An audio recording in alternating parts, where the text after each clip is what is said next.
For some of you shooting a tension activated release, like the Silverback Plus, one of the things that I'm going to give you as a recommendation is when you're pulling with this, it's going to be critical that you have consistent, I call this rocker position. Okay, so you need to have a consistent rocker position.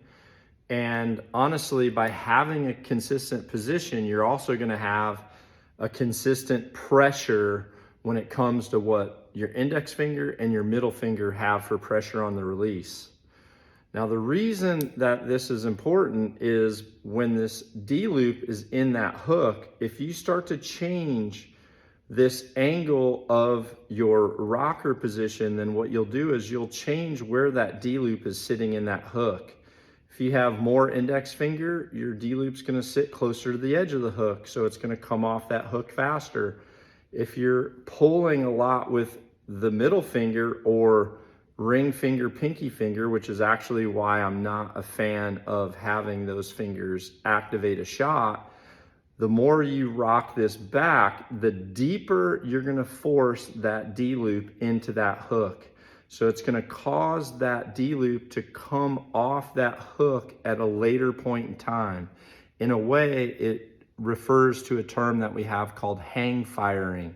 So hang firing would be similar, if you want to think of it this way. Think of a trad bow shooter or a recurve shooter who, when they grab the string, if one time they're grabbing that string right on the tip of their fingers, but the next time they're getting their fingers all the way around it like this. If that's what's happening, then as they're letting go, that string is in those fingers a lot longer when they come out, which is going to give you a variation in impact. So what I do is I try to focus 60% of my weight or of my pressure at full draw is on the index finger. The other 40 is on that middle finger. So as I'm pulling through, I'm pulling with slightly more weight on this index finger.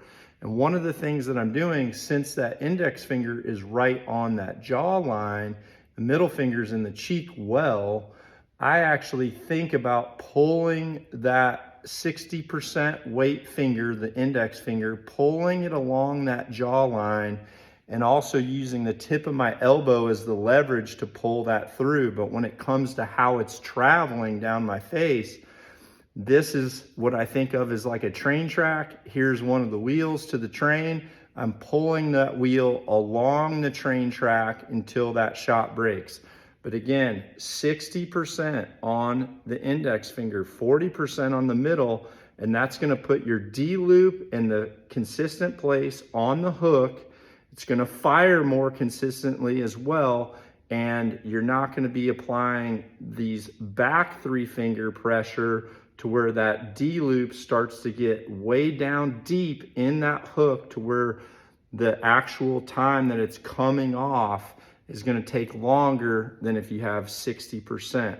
Okay, so let's take a quick look right here at what I'm talking about. And I think you're going to find that you're going to have much more consistency on your tension activated releases by having consistency of balanced pressure with slightly more pressure on the index finger than the other. 60%.